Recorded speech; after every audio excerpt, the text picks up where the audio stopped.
Es war ein grauer Samstagnachmittag, als Isadora beschloss, sich endlich dem alten Keller zu stellen. Nach Monaten des Aufschiebens stieg sie die knarrenden Stufen hinunter in jenes untere Geschoss des Hauses, das sie von ihrer Großmutter geerbt hatte. In einer Kleinstadt im Inneren von Minas Gerais. Der Staub schwebte wie kleine Geister in der Luft, beleuchtet vom Lichtstrahl, der durch das schmutzige Fenster fiel.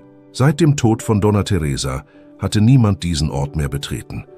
Es war, als wäre die Zeit stehen geblieben. Gestapelte Kisten, alte Möbel unter vergilbten Laken und ein Geruch von Vergangenem, der Geheimnisse zu bergen schien. Isadora wusste nicht genau, wonach sie suchte. Vielleicht etwas, das ihr das Gefühl gab, ihre Großmutter wieder zu spüren. Vielleicht einfach ein Impuls, aufzuräumen. Doch als sie eine der Kisten in der dunkelsten Ecke öffnete, stockte ihr der Atem. Es war eine schwere Holzkiste mit einem Metallschloss und der handschriftlichen Aufschrift 1964. Mit zitternden Fingern öffnete sie sie. Drinnen lagen alte Fotografien, ein Tagebuch und eine Mappe mit Dokumenten auf den Namen ihrer Mutter. Helena, eine Frau, die Isadora kaum kannte. Ihre Mutter war gegangen, als Isadora erst 3 Jahre alt war. Niemand hatte ihr je wirklich erklärt, warum. Man sagte nur, sie sei in der Welt verschwunden. Doch was ihre Aufmerksamkeit am meisten fesselte, war ein sorgfältig gefalteter Brief, adressiert an sie, für Isadora, wenn sie den Mut hat, die Wahrheit zu erfahren. Auf dem kalten, staubigen Boden sitzend, las Isadora den Brief mit weit aufgerissenen Augen. Die Handschrift gehörte ihrer Großmutter. »Meine liebe Isa, wenn du das hier liest, dann hat dich die Zeit endlich hierher geführt. Ich habe die Wahrheit viele Jahre lang verborgen. Nicht aus Angst, sondern aus Liebe. Deine Mutter hat dich nicht verlassen. Sie wurde dir genommen und die Schuld liegt bei mir.« Isadora fühlte, wie sich alles drehte. Die Worte ihrer Großmutter rissen alte Wunden auf, von denen sie nicht einmal wusste, dass sie existierten. Das Gefühl, seit der Kindheit abgelehnt worden zu sein, konnte es auf einer Lüge basieren. Helena verliebte sich in einen Mann, den ich nie akzeptieren konnte. Er hatte keine Familie, kein Geld. Ich hielt ihn für einen Fehler. Als sie schwanger wurde, übte ich Druck aus, und in einem Moment der Verzweiflung lief sie davon. Monate später erhielt ich einen Anruf. Sie lag in einem Krankenhaus in Sao Paulo, ohne Erinnerung. Ich fuhr hin und hatte nicht den Mut, ihr zu sagen, dass sie Mutter war. Ich nahm dich mit nach Hause und sagte allen, sie sei gestorben. Ich habe gelogen und ich vergebe mir selbst jeden Tag dafür. Deine Mutter lebt, Isadora. Der Atem blieb ihr in der Kehle stecken. Ihre Mutter lebte? Der Boden unter ihren Füßen schien zu verschwinden. Plötzlich brach alles zusammen, woran sie geglaubt hatte. Die Wahrheit, die sie all die Jahre geformt hatte, zerfiel wie ein Kartenhaus. Isadora konnte tagelang kaum schlafen. Sie las den Brief immer wieder, als könnten sich die Worte verändern. Sie suchte im Internet nach Krankenhäusern aus jener Zeit, rief an, durchforstete die Dokumente nach Hinweisen auf Helenas Aufenthaltsort. Es war eine blinde Suche, aber sie spürte eine innere Kraft, die sie nie zuvor empfunden hatte. Zwischen den Seiten des Tagebuchs fand sie einen Namen. Hospital Santa Maddalena, psychiatrische Abteilung.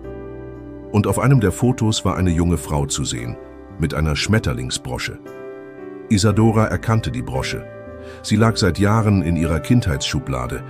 Sie fand sie immer hübsch, doch ihre Großmutter hatte nie erklärt, woher sie stammte. Sie reiste nach Sao Paulo. Das Krankenhaus existierte noch, nun als geriatrische Klinik. Nach Stunden des Redens, Erklärens und Vorzeigens der Unterlagen kam schließlich eine Frau auf sie zu. Wanda, eine Mitarbeiterin mit über 30 Jahren Erfahrung. Ich erinnere mich an diesen Namen. Helena. Sie ist hier. Frau Wanda ging langsam. Ihre Schritte schleiften über den schmalen Flur der ältesten Station des Krankenhauses. Isadora folgte ihr. Das Herz klopfte so laut, dass sie kaum noch andere Geräusche wahrnahm. Sie kam damals ohne Papiere hierher. Ein trauriger Fall. Hatte anfangs Aussetzer, sprach wirr, aber dann wurde sie ruhiger, sagte Wanda leise. Sie begann zu malen. Schmetterlinge. Jeden Tag. Isadora bekam eine Gänsehaut. Schmetterlinge? Ja, ganze Hefte voll. Einmal fragte sie, ob jemand weiß, was Acacias 42 bedeutet.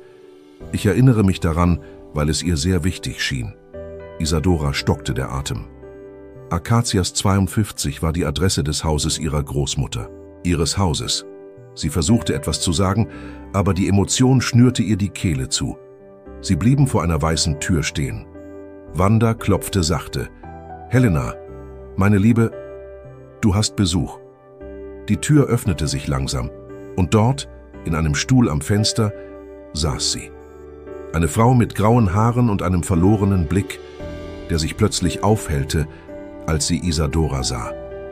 Es war, als würden sich die Splitter eines zerbrochenen Spiegels wiedererkennen. »Isa«, die Stimme war kaum mehr. Die erste Umarmung dauerte lange. Die Pflegerin verließ leise den Raum und ließ die beiden alleine, als wäre die Zeit stehen geblieben. Helena strich ihrer Tochter übers Gesicht, als wolle sie jeden Zentimeter einprägen. »Ich habe so oft von diesem Moment geträumt«, flüsterte sie. »Aber ich dachte, es sei nur Fantasie. Ich dachte, du hättest mich verlassen«, antwortete Isadora mit zitternder Stimme. »Ich habe all die Jahre geglaubt, du hättest mich nicht gewollt.« Helena senkte den Kopf, ihre Augen glänzten. »Ich erinnere mich nicht an alles, nur an Gefühle. Manchmal träumte ich von einem lachenden Kind, ein kleines Mädchen mit einer Schmetterlingsbrosche. Und dann wachte ich weinend auf, ohne zu wissen, warum.« Isadora nahm die Brosche aus ihrer Tasche. »Sie gehört dir.« Helena hielt sich die Hand vor den Mund. Stille. Dann sagte sie, »Ich weiß nicht, wie ich dir danken soll. Dafür, dass du mich gefunden hast, dass du mich nicht vergessen hast. Du rettest nicht mich, Mama«, sagte Isadora.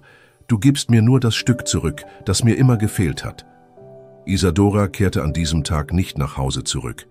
Sie nahm sich ein Hotel in der Nähe des Krankenhauses und besuchte ihre Mutter jeden Tag eine Woche lang. Sie redeten, lachten, weinten. Und langsam formte sich ein Band, das einst zerrissen war. Sie erfuhr, dass Helena fast 30 Jahre lang in dieser Einrichtung gelebt hatte, ohne Besuch, ohne je gesucht worden zu sein. »Warum hat mir niemand davon erzählt?«, fragte sich Isadora immer wieder. »Wie konnte meine Großmutter so etwas verschweigen?« Doch tief in ihrem Innern kannte sie die Antwort. Angst, Stolz, Reue, Gefühle, die blenden. Am Ende der Woche fasste Isadora einen mutigen Entschluss. Sie beantragte die Erlaubnis, Helena mit nach Hause zu nehmen, mit Unterstützung durch Pflegekräfte. Sie hat lichte Momente und wirkt sehr friedlich. Mit der richtigen Umgebung kann sie ein würdiges Leben führen, sagte die Ärztin. Es wird nicht leicht, aber es ist möglich. Isadora antwortete bestimmt. Sie hat schon genug durchgemacht. Jetzt ist es an der Zeit, dass sie endlich ein Zuhause hat. Die Rückkehr in das alte Haus war still. Helena blickte sich mit neugierigen Augen um, als würde sie die Welt neu entdecken. Sie streichelte die Wände, betrachtete die Möbel, den Garten. Ich erinnere mich, hier saß ich mit einer Tasse Kaffee und da war dein Lachen, das durch den Flur hallte. Isadora weinte. Nicht nur um das, was war, auch um das, was hätte sein können und vielleicht doch noch möglich war. Sie richtete für Helena ein helles Zimmer ein, mit Pflanzen und ihren eigenen Bildern an der Wand. Es war ein Neuanfang. »Isa, darf ich dich etwas fragen?«, sagte Helena eines Abends, während sie ihre Hände hielt. »Natürlich, Mama. Kannst du mir vergeben?« Stille. Dann, mit brüchiger Stimme, sagte Isadora, »Ich habe nichts zu vergeben, nur noch Leben mit dir zu teilen.« Die Rückkehr von Helena in die kleine Stadt blieb nicht unbemerkt. Einige ältere Einwohner erinnerten sich vage an ihre Geschichte, ein hübsches, sanftes Mädchen, das spurlos verschwunden war. Andere, die Donna Teresa näher standen, hatten Gerüchte über einen unverzeihlichen Fehler gehört, doch niemand kannte die ganze Wahrheit. Als Isadora begann, ihre Mutter sonntags morgens mit in den Stadtpark zu nehmen, beobachteten die Leute sie, mit Neugier, aber auch mit Respekt. Etwas an dieser Frau, obwohl zerbrechlich, strahlte Würde aus. Eines Tages näherte sich eine ältere Dame mit grauem Dutt. »Du bist Helena?« Helena zögerte kurz, dann nickte sie. »Ich war deine Kollegin in der Schneiderei. Erinnerst du dich? Du hast die schönsten Kleider der Stadt genäht«, sagte Doralice mit tränenerfüllten Augen. Helena lächelte sanft und sagte einen Satz, den Isadora nie mehr vergaß. »Die schwersten Nähte sind die, die das wieder zusammenfügen, was in uns zerrissen wurde.« Eines Tages, während sie das Tagebuch ihrer Großmutter erneut durchblätterte, stieß Isadora auf einen unfertigen Brief. Er war an jemanden namens Vicente adressiert. »Vicente, Ich weiß, du wirst mir nie vergeben, aber ich muss dir sagen, dass unsere Tochter überlebt hat. Sie hat ein Mädchen zur Welt gebracht, Isadora. Und auch wenn ich viele falsche Entscheidungen getroffen habe, möchte ich jetzt am Ende meines Weges das wieder gut machen, was ich kann. Der Brief endete abrupt, ohne Unterschrift. Als hätte Donna Teresa ihn plötzlich unterbrochen oder aufgegeben. Doch dieser Name ließ Isadora nicht mehr los. Sie tippte in Google Vicente plus Belo Horizonte plus Malerei.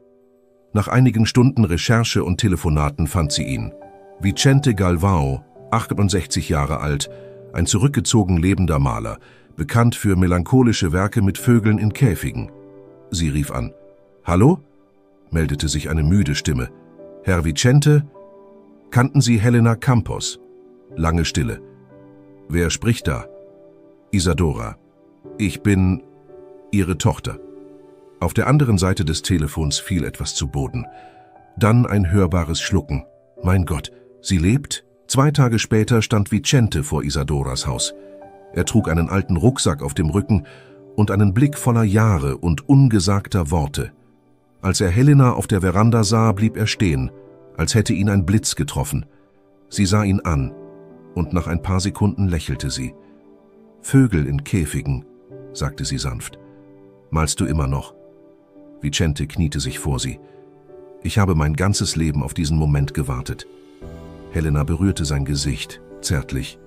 Und ich habe auf diese Berührung gewartet, ohne es zu wissen. Isadora beobachtete das Wiedersehen gerührt. Niemals hätte sie geglaubt, so etwas zu erleben. Eine alte, unterbrochene Liebe, die wie ein Baum nach einem langen Winter wieder blühte.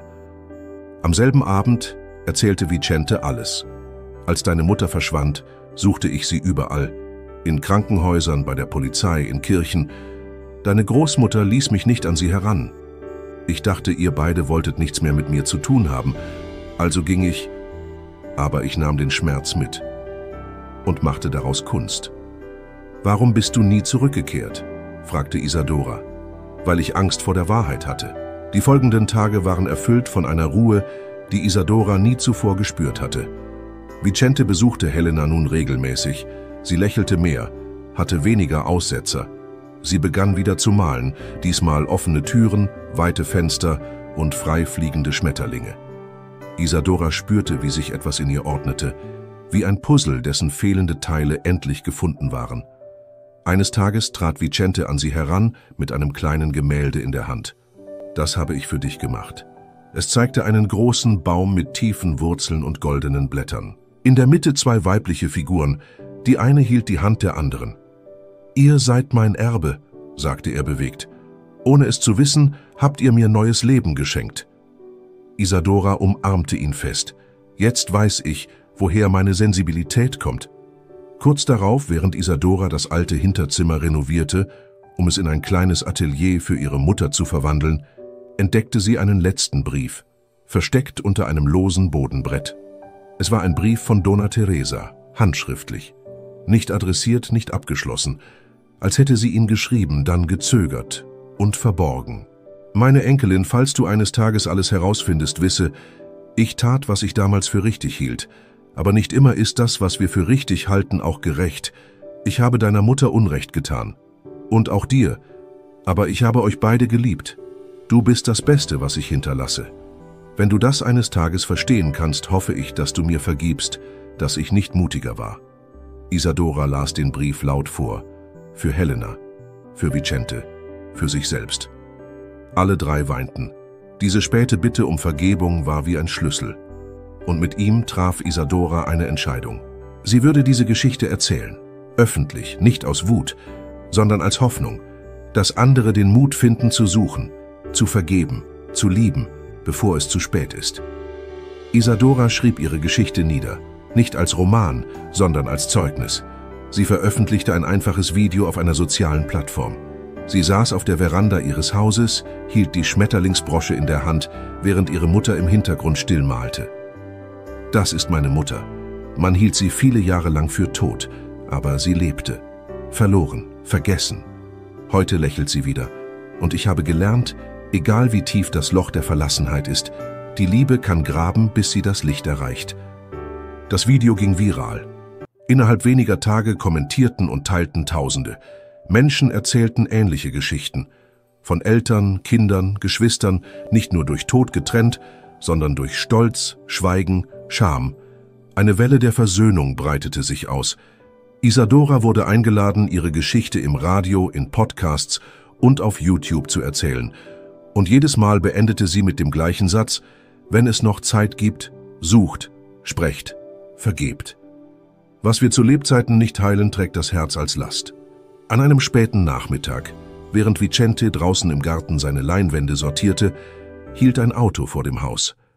Ein schlanker, grauhaariger Mann stieg aus, mit einem Umschlag in der Hand. »Guten Tag. Ich bin Anwalt der Familie Galvão. Ich suche Vicente Galvão.« Vicente kam langsam näher. »Ich bin Vicente. Ich habe hier etwas, das Sie sehen sollten. Eine Frau, Besitzerin einer Galerie in São Paulo, ist kürzlich verstorben. Im Testament erwähnt sie eine Tochter, deren Existenz bislang unbekannt war. Ihr Name: Isadora Campos Galvão.« Isadora, die auf der Veranda zugehört hatte, trat vorsichtig nach vorne. Was soll das bedeuten? Sie sind die rechtmäßige Erbin eines beträchtlichen künstlerischen Nachlasses. Ihre Mutter hat über Jahre hinweg viele ihrer Werke verkauft und einen Teil davon aufbewahrt. Außerdem gibt es ein Heft mit Briefen, geschrieben an Sie, Herr Galvão. Vicente schluckte schwer. Sie hat das alles aufbewahrt? Ja. Und sie hat ausdrücklich gewünscht, dass es Ihnen übergeben wird, falls sie jemals gefunden wird. Isadora hätte alles verkaufen können, den Nachlass behalten. Doch sie entschied sich anders. Sie organisierte eine Ausstellung mit dem Titel »Lebendige Erinnerung«, mit Helenas Gemälden, Teresas Tagebuchauszügen, Vicentes Briefen. Die Vernissage war ein voller Erfolg. Hunderte Menschen waren tief berührt. Familien fanden wieder zueinander. Kinder vergaben ihren Eltern. Geschwister versöhnten sich. Eine Frau brachte ihre Großmutter mit, die sie seit 20 Jahren nicht mehr gesehen hatte, und weinte, als sie ein Bild mit einem Schmetterling sah, der auf einer alten Hand landete. Am Ausgang der Ausstellung stand eine Wand. Darauf stand in großen Buchstaben: »Hast du jemals jemanden vergeben, der dich verletzt hat?« Die Antworten kamen auf kleinen, bunten Zetteln. Manche schrieben: »Noch nicht, aber ich will es versuchen.« Andere: »Ja, und es war befreiend.« Und einige: »Ich brauche Mut.« Isadora befestigte jeden Zettel mit zitternden Händen. Sie wusste, das war nun ihre Aufgabe. Mit der Zeit wurden Helenas Aussetzer häufiger. Manchmal erkannte sie Isadora nicht. Manchmal fragte sie nach Teresa. Aber immer, wenn sie die Schmetterlingsbrosche sah, lächelte sie. Vicente blieb an ihrer Seite, pflanzte im Garten Sonnenblumen, malte im Freien, und jeden Nachmittag trank er mit Helena Tee, auch wenn sie manchmal kein Wort sagte. Isadora schrieb ein Buch. Sie erzählte alles, nannte es der Keller meines Lebens. In der Widmung schrieb sie: »Für meine Mutter, die mir zeigte, dass Liebe selbst aus der Asche neu entstehen kann. Für meine Großmutter, die aus Liebe Fehler machte. Und für alle, die noch suchen, was sie verloren haben, gebt nicht auf. Manchmal wartet die Wahrheit nur darauf, dass ihr den Mut habt, die richtige Kiste zu öffnen.« An einem kalten Morgen wachte Helena nicht mehr auf. Sie lag friedlich da, mit einem sanften Lächeln und mit der Brosche in der Hand. Isadora weinte, aber nicht wie jemand, der verloren hat, sondern wie jemand, der das Unmögliche leben durfte. Die Beerdigung war schlicht, aber voller Liebe. Auf dem Grabstein stand nur Helena Campos. Sie ist nach Hause zurückgekehrt. Und an diesem Tag landete ein blauer Schmetterling auf dem Sarg. Er blieb mehrere Minuten. Dann flog er davon. Vicente hielt Isadoras Hand. Jetzt ist sie frei. Isadora blickte zum Himmel und flüsterte: »Danke, dass du zu mir zurückgekommen bist. Nachwort an dich, der das gerade liest. Wenn du bis hierhin gelesen hast, dann halte einen Moment inne. Schließe die Augen und frag dich: Wem musst du vergeben? Wen liebst du noch, obwohl ihr euch seit Jahren nicht mehr gesprochen habt? Manchmal verändert ein einziges Gespräch ein ganzes Leben. Manchmal heilt eine Umarmung Jahrzehnte. Lass nicht zu, dass der Stolz lauter ist als dein Herz. Bewahre keine Briefe auf, die gelesen werden sollten, und unterschätze niemals die Kraft einer Tochter, die ihre Mutter wiederfinden will.« Hat dich diese Geschichte berührt? Hast du schon einmal etwas Ähnliches erlebt oder jemanden nach Jahren wiedergefunden? Schreib es in die Kommentare und sag uns, aus welcher Stadt du zuschaust. Vielen Dank fürs Zuschauen.